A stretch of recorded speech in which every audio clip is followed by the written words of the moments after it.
Selamat siang semuanya. Hari ini kita akan belajar tentang pengujian hipotesis. Setelah minggu lalu atau pertemuan yang lalu, kita telah mempelajari tentang pendugaan parameter. Hari ini kita belajar tentang pengujian hipotesis. Kita lihat terlebih dahulu definisi dari hipotesis statistik. Hipotesis statistik adalah suatu anggapan ya atau bisa juga dugaan yang bisa bernilai benar ataupun tidak mengenai suatu populasi, baik itu terdiri dari satu atau lebih populasi. Ya, jadi ini masih berkaitan dengan materi kita di minggu yang lalu gitu ya. Jadi dalam membuat hipotesis, kita merumuskan suatu dua bentuk hipotesis ya. Jadi hipotesis nol dan hipotesis alternatif. Hipotesis nol adalah hipotesis yang akan diuji kebenarannya. Sedangkan hipotesis alternatif adalah alternatif lain ya yang akan diterima jika hipotesis nol ditolak. Gitu ya. Nah, dalam melakukan pengujian hipotesis terdapat dua macam kekeliruan yang bisa terjadi. Yang pertama, kekeliruan tipe 1. Apa itu? Yaitu menolak hipotesis yang harusnya diterima, gitu ya. Kemudian, kekeliruan tipe 2, menerima hipotesis yang seharusnya ditolak, gitu. Nah, jadi kekeliruan tipe 1 ini disebut sebagai taraf nyata atau alfa, ya. Sedangkan kekeliruan tipe 2 disebut sebagai beta. Gitu ya. Jadi nanti dalam materi kita hari ini kita akan menentukan nilai hipotesis kita ya dengan alfa yang diberikan. Ya, atau kalau misalnya tidak diberikan pada soal, kita bisa menentukan sendiri berapa kekeliruan yang bisa kita terima gitu ya. Nah, dalam pengujian hipotesis ya, rumusan hipotesis alternatifnya bisa dibuat dalam bentuk dua sisi ataupun satu sisi gitu ya. Nah, untuk uji hipotesis dua sisi ditandai dengan tanda tidak sama dengan ya pada hipotesis alternatif gitu ya. Sedangkan jika hipotesis satu sisi maka ditandai dengan tanda lebih kecil atau tanda lebih besar pada hipotesis alternatif. Gitu ya. Jadi kalau nanti di hipotesis alternatif 1 kita menggunakan tanda tidak sama dengan, maka itu disebut sebagai uji dua sisi. Kalau tandanya lebih kecil atau lebih besar disebut sebagai uji satu sisi. Gitu ya. Nah, bagaimana langkah-langkah pengujiannya? Yang pertama, merumuskan hipotesis. Ya, jadi perumusan hipotesis dilakukan dengan dua macam. Ya, jadi itu tadi, membentuk hipotesis H0 dan membentuk hipotesis H1. Ya. Kemudian menentukan distribusi apa yang akan kita gunakan. Ya. Jadi pada umumnya nanti kita akan belajar tentang distribusi Z dan distribusi T. Ya, penentuan hipotesis menggunakan distribusi Z dan distribusi T. Kemudian menentukan daerah penolakan hipotesis atau daerah penolakan itu disebut juga sebagai daerah kritis. Gitu ya. Bisa ada dua sisi dan bisa ada satu sisi. Kemudian memilih taraf nyata. Jika taraf nyata ini sudah ditentukan dari soal, maka kita menentukan atau membuat di mana daerah kritisnya berada, gitu ya. Jika kita menentukan pengujian untuk dua sisi atau dua pihak, maka luas daerah kritis ya, jika diberikan alfanya, maka alfanya dibagi dua untuk dua pihak atau dua sisi. Sedangkan untuk uji satu pihak atau uji satu sisi, maka alfanya tetap alfa, gitu ya. Nah, kemudian menentukan nilai statistik. Jadi nilai statistik ini apakah Z, T, gitu ya. Jadi kita hitung dengan menggunakan rumus nilai statistiknya. Kemudian menarik sebuah kesimpulan. Jadi, tolak H0 bila uji statistik tersebut mempunyai nilai di daerah kritis. Sebaliknya, H0 diterima. Ini dia. Jadi, kalau untuk uji dua pihak di mana H1-nya menggunakan tanda tidak sama dengan, maka tadi alfanya ya diberikan alfanya atau taraf nyatanya misalnya 1% gitu ya. Maka karena sekarang kita berada di uji dua sisi atau uji dua pihak, maka di sebelah kanan ini akan kita bagi dua alfanya menjadi alfa per 2, di sini juga menjadi alfa per 2. Dan yang daerah inilah disebut sebagai daerah penolakan H0. Sedangkan yang diarsir ini, yang diarsir biru ini adalah daerah penerimaan H0 gitu ya. Dan untuk uji satu sisi atau uji satu pihak yang mana jika bentuk H1-nya adalah mu lebih besar dari mu 0, maka daerah penolakannya ada di sebelah kanan ini. Ya. Sedangkan jika H1-nya mu lebih kecil dari mu 0, maka daerah penolakannya ada di sebelah kiri. Gitu ya. Jadi, misalkan nilai B di sini adalah min 1,5 ya. Nah, kemudian nilai statistik kita ya, nilai statistik Z hitung kita nilainya adalah 1 gitu. Nah, tentu kita meletakkan nilai 1 ini pada daerah penerimaan H0 gitu ya. Karena di sini nilai B-nya adalah min 1,5. Gitu ya. Dan kalau misalnya perhitungan Z hitung kita adalah min 2, maka keputusannya adalah tolak H0. Kenapa? Karena nilai min 2 berada di daerah penolakan atau di daerah kritis. Gitu ya. Jadi untuk pengujian hipotesis ini silakan buat gambar kurvanya supaya lebih memudahkan dalam menentukan atau dalam mengambil kesimpulan apakah akan menerima H0 atau tolak H0 gitu ya. Nah, ada beberapa taraf nyata yang sering kita gunakan ya, yaitu 0,1, 0,05, 0,01 dan 0,005 gitu ya. Untuk satu pihak, maka gunakan nilai Z-nya. Kalau tidak min 1,28, maka 1,28 ya. Artinya min 1,28 ini berarti daerah kritisnya di sebelah kiri. Ya kan? Jadi kalau kita gambarkan ini kurvanya, maka daerah kritisnya adalah yang di sini. Gitu ya. Dan kalau untuk 1,28 berarti di daerah kritisnya ada di sebelah kanan kurva. Ya. Nah, untuk taraf nyata 0,05 untuk satu pihak, maka gunakan min 1,65 atau 1,65. Gitu ya, dan seterusnya. Nah, jika dua pihak bagaimana? Maka kalau jika dua pihak berarti berada di antara gitu ya. Jadi nilai Z-nya berada di antara min 1,65 sampai 1,65. Jadi ini yang disebut sebagai daerah inilah yang disebut sebagai daerah penerimaan H0 gitu ya. Jadi terima H0. Kita lanjut bagaimana untuk menentukan uji hipotesis ya untuk uji rata-rata satu sampel. Ya, jadi untuk penentuan Z hitungnya, kita gunakan rumus yang biasa kita gunakan, yaitu X bar dikurang mu 0 dibagi dengan sigma per akar N. Yang mana nanti nilai sigmanya diketahui, nilai N-nya diketahui dari soal, dan nilai X barnya juga yang akan kita uji. Gitu ya, yang akan kita, yang diketahui juga dari soal.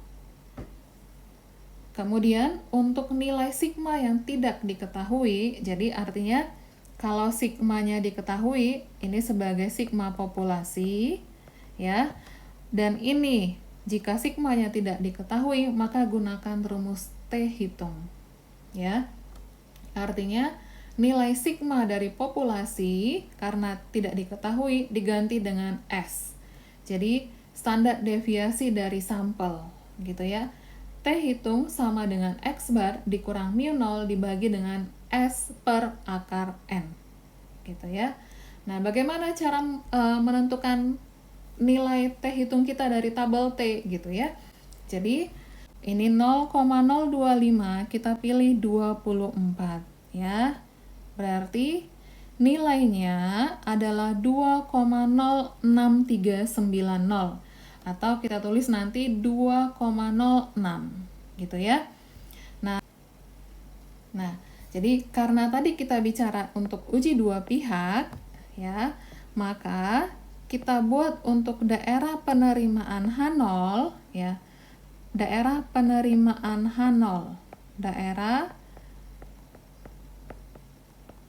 penerimaan H0 adalah pada nilai T ya, T min 2,06 ya dan 2,06 gitu ya. Jadi itu untuk uji dua pihak ya. Oke, bagaimana kalau untuk uji satu pihak? Nah, jika uji satu pihak berarti nilai alfanya tidak kita bagi dua gitu ya. Jadi nilai alfanya tidak kita bagi dua dan derajat kebebasannya hanya dikurang dengan 1 gitu. Jadi derajat kebebasan yang kita gunakan adalah 25 dan untuk alfanya adalah 0,5. Lanjut untuk uji proporsi satu sampel ya. Jadi tadi kita di sini menentukan rumus untuk Z hitung untuk uji rata-rata. Sekarang bagaimana Z hitung untuk uji proporsi dari satu sampel? Maka nilai perhitungannya adalah X per N, di mana X per N ini adalah proporsi sampel gitu ya, atau yang bisa kita tulis juga dalam huruf P kecil. Jadi P dikurang V0 dibagi dengan akar dari V0 dikurang 1 dikali 1 dikurang V0 per N gitu. Dan langkah untuk selanjutnya untuk membuat daerah penerimaan ataupun daerah penolakannya sama dengan penjelasan yang sebelumnya. Kita lihat ke soal contoh soal 1. Pengusaha lampu pijar merek A mengatakan bahwa rata-rata daya tahan lampunya adalah 800 jam. Ya, jadi ini disebut sebagai mu-nya gitu ya. Nah, ini nanti sebagai mu 0. Akhir-akhir ini timbul dugaan bahwa daya tahan lampu pijar merek A telah berubah gitu. Jadi dugaannya tidak lagi 800 jam. Nah, untuk memastikan hal ini dilakukan penelitian dengan mengambil sampel lampu pijar sebanyak 50 lampu. Jadi ini kita sebut sebagai N. Ternyata rata-rata daya tahan. Oke, jadi dari N ini X barnya adalah 792 jam. Ya, rata-rata daya tahan lampu 792 jam. Jika diketahui standar deviasi daya tahan lampu pijar merek A, nah jadi ini diketahui sigma untuk populasinya adalah 60 jam. Selidikilah dengan taraf nyata alfa sama dengan 0,05, apakah daya tahan lampu pijar sudah berubah atau belum. Nah, dalam hal ini kita tidak menentukan apakah lebih besar atau lebih kecil gitu ya. Dia pertanyaan pada soalnya apakah telah berubah atau belum gitu ya. Sehingga kita merumuskan hipotesisnya untuk H0 adalah mu sama dengan 800 jam. Jadi ini yang akan kita uji gitu ya. Apakah rata-rata daya tahannya masih 800 jam? Oke, kemudian jika H0-nya ditolak, maka kita menerima H1 ya, atau hipotesis alternatif yaitu nilai rata-rata daya tahan lampu pijar tidak lagi 800 jam gitu ya. Jadi tidak lagi 800 jam. Kemudian Kita tentukan dari sini bahwa diberikan nilai mu, diberikan nilai sigma, kemudian diambil sampel, maka tentu berdistribusi normal. Ya, jadi kita menggunakan distribusi Z. Kemudian, karena hipotesis alternatifnya menggunakan tanda tidak sama dengan, berarti kita melakukan pengujian dua pihak, ya. Kemudian dari soal juga diberitahukan nilai alfa atau taraf nyatanya 0,05. 0,05 untuk uji dua pihak. Kita lihat pada tabel kita. 0,05 untuk uji dua pihak berarti nilai Z berada di antara min 1,96 sampai 1,96. Gitu ya. Jadi nilai Z kita di sini berada pada rentang min 1,96 sampai 1,96. Selanjutnya kita hitung nilai Z-nya ya. Jadi Z hitungnya adalah 792 dikurang 800 dibagi dengan 60 per akar 50. Diperoleh nilai Z hitung min 0,94. Ya. Lalu ini kita gambarkan menggunakan kurva normal. Di sini nilainya untuk min 1,96 dan di sini 1,96. Ya, jadi ini yang diarsir kuning sebagai daerah penerimaan H0 ya. Sedangkan yang ini adalah daerah penolakan ya, atau disebut sebagai daerah kritis. Jadi setelah kita menentukan di mana daerah penolakan, di mana daerah kritis, kita letakkan nilai Z hitung kita. Jadi min 0,94 ternyata ada di daerah penerimaan H0. Gitu ya. Berarti kita sudah bisa mengambil kesimpulan ya.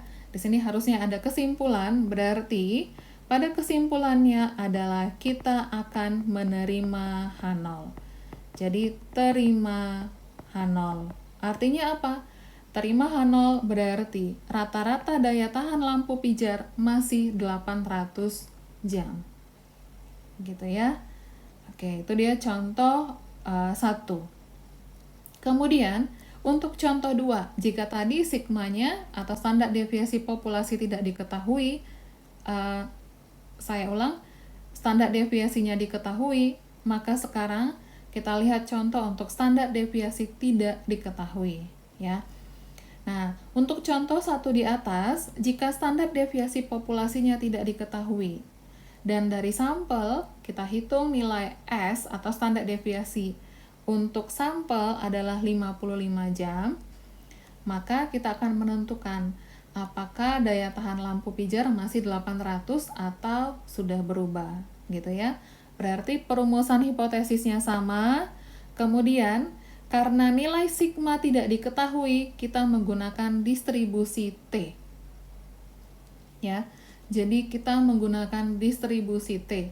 Kalau nilai sigma diketahui, standar deviasi populasi, kita menggunakan distribusi Z. Gitu ya. Jadi itu perbedaan antara distribusi T dan distribusi Z. Kemudian karena tidak sama dengan di sini pada hipotesis H1, maka kita lakukan pengujian dua pihak ya. Dan taraf nyata 0,05 dengan derajat kebebasannya 48 ya. Silakan lihat nanti di tabel T, maka T ya, daerah penerimaannya berada di antara min 2,011 sampai 2,011 gitu ya. Jadi ini diperoleh dari tabel T. Tadi langkah-langkah untuk melihat tabel T sudah saya kasih tahu, silakan nanti dilihat. Kemudian kita menghitung nilai T hitung ya. Jadi pakai rumus T hitung kita. Nah, ini dia rumus T hitung. X bar dikurang mu 0 per S dibagi akar N ya. Sehingga nilai T hitung kita adalah min 1,029 ya. Jadi Kita buat kurvanya, kita tentukan daerah penerimaan H0, kita tentukan daerah penolakan H0, lalu kita tempatkan nilai T hitung kita. Ternyata nilai T hitung berada di penerimaan H0, gitu ya. Jadi kesimpulannya sama dengan pada saat kita menggunakan distribusi Z, yaitu kita menerima H0 dengan arti daya tahan lampu pijar masih 800 jam. Ya. Oke. Selanjutnya kita ke contoh 3, ya. Nah, proses pembuatan barang rata-rata menghasilkan 15,7 buah per jam. Hasil produksi mempunyai varians, ya. Jadi varians itu adalah sigma kuadrat untuk populasi 2,3. Nah, metode baru diusulkan untuk mengganti metode lama jika rata-rata per jam menghasilkan paling sedikit 16 buah. Jadi ini yang mau kita uji, ya. Jadi rata-rata ini yang mau diuji. Untuk menentukan apakah metode diganti atau tidak, metode baru dicoba 20 kali. Jadi di sini nilai N-nya adalah 20 dan ternyata rata-rata per jam menghasilkan 16,9 buah. Ini disebut sebagai X-bar. Nah, pengusaha bermaksud mengambil resiko 5%. Jadi resiko 5% ini berarti kita memperoleh alfa sama dengan 5%. Ya, atau ini sama dengan 0,05. Ya. Untuk menggunakan metode baru, apabila metode ini rata-rata menghasilkan lebih dari 16 buah. Pertanyaannya, apakah keputusan si pengusaha? Maka langkah untuk menguji, ya, pertama kita merumuskan hipotesis. Jadi ini yang mau kita uji nilai 16-nya. Mu sama dengan 16 untuk hipotesis 0. Dan untuk hipotesis alternatifnya adalah mu lebih dari 16, gitu ya. Dari mana kita bisa mengetahui mu lebih dari 16 sebagai hipotesis alternatif?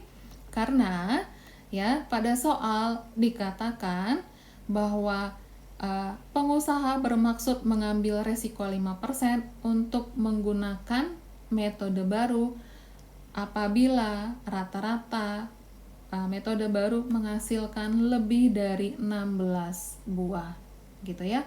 Kalimat lebih dari di situ bisa kita buat sebagai hipotesis alternatif. Jadi mu lebih dari 16. Nah, kemudian distribusi yang digunakan adalah distribusi Z. Karena nilai varians, kita bisa menentukan nilai standar deviasi populasi, yaitu sigmanya sama dengan akar 2,3, ya.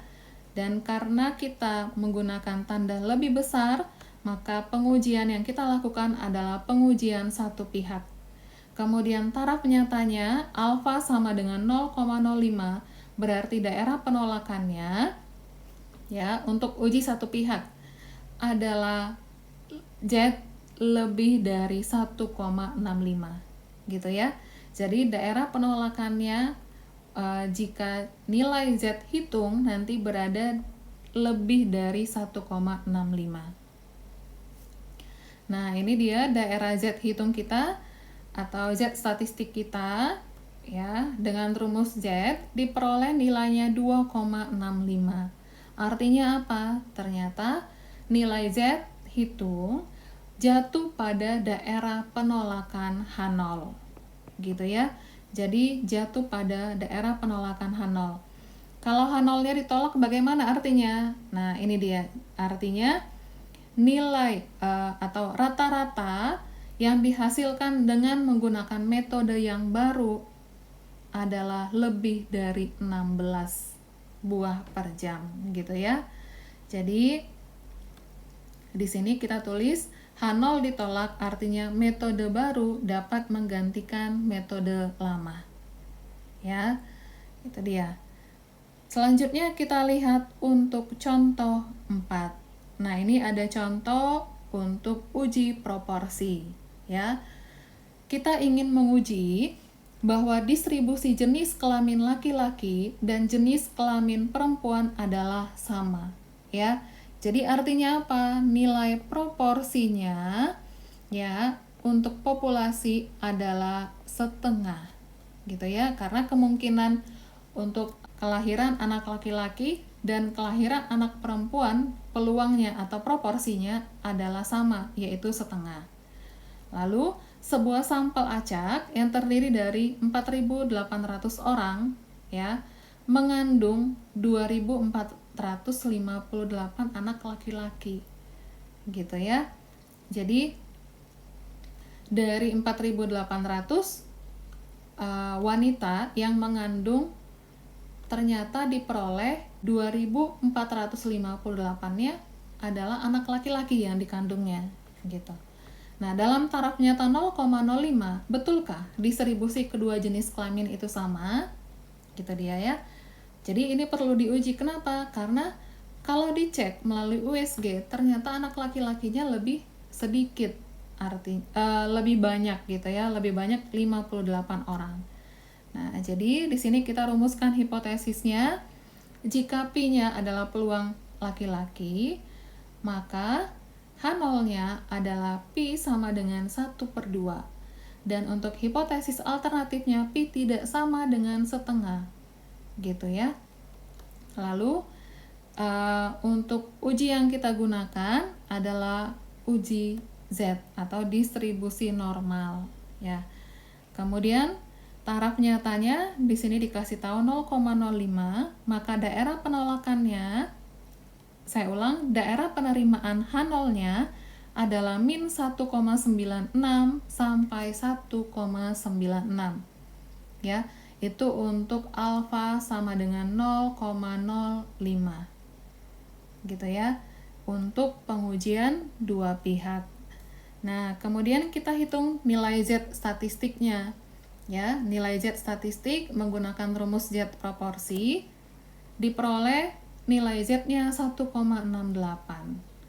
ya. Kita gambarkan kurvanya, maka ternyata kita lihat nilai Z hitung berada pada daerah penerimaan H0 ya. Jadi diterima H0-nya, artinya ini dia ya. Jadi peluang terdapat laki-lakinya setengah gitu ya. Jadi kita bisa buat kesimpulan Z sama dengan 1,68 sebagai Z hitung ada dalam daerah penerimaan H0 ya. Jadi H0 diterima, artinya peluang adanya laki-laki dan perempuan sama besar ya. Jadi demikian penjelasan untuk materi perkuliahan kita, semoga dapat dipahami. Terima kasih.